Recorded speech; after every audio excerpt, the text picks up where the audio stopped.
কেউ যদি জুলুম করে তার ভাইয়ের 1 বিঘত পরিমাণ জমিন খায়, 1 বিঘত চেনেন তো? এই যে আমার এই অ্যাঙ্গেল থেকে এই অ্যাঙ্গেলটা, এটা টান টান করলে যতটুকু জায়গা এটার বলে 1 বিঘত। শিবের আরবিতে বলে শিবের।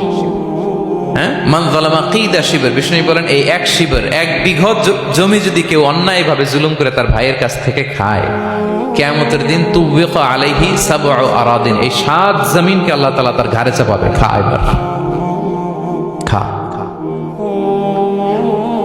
অন্যের জমি খাওয়ার এত শখ ছিল, এবার 7 জমিন ঘাড়ে কর।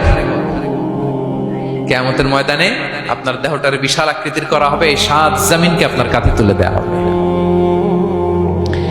এজন্য আমরা অন্যের রাইটস, অধিকার যেন নষ্ট না করি, কারো উপর যেন জুলুম না করি, কোনোভাবেই না। আমরা নানাভাবে এই জুলুমটা করি। আমরা প্রায় দাদার সম্পত্তি থেকে ফুফুদেরকে বঞ্চিত করি, বাবার সম্পদ থেকে বোনদেরকে বঞ্চিত করি। হ্যাঁ, নিজের ভাই আরেক ভাইকে, আপন ভাই ভাইকে বঞ্চিত করে, জুলুম করে। এরকম দৃশ্যপট আমাদের সমাজে আছে না নাই বলেন তো? কিয়ামতের দিন আল্লাহর সুপ্রিম কোর্টের কাঠগড়ায় হিসেব দিতে হবে। আর এই জালিমদেরকে আল্লাহ তাআলা পছন্দ করেন না। এবং সবচেয়ে ভয়ঙ্কর ব্যাপার হচ্ছে, আপনি যখন কারোর উপর জুলুম করেন, ওই মাজলুম আর আল্লাহর মাঝখানে কোনো ফারাক থাকে না। আল্লাহ ওই ফারাকের পর্দা উঠায় নেয়। বিষ্ণুই বলেন ইত্তাকি দাওয়াতাল মাজলুম, তোমরা মজলুমের বদদোয়াকে ভয় করো, খবরদার।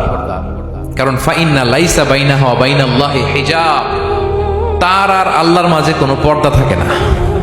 দোয়া করলেই ওটা আরশে যেয়ে কবুল হয়ে যায়।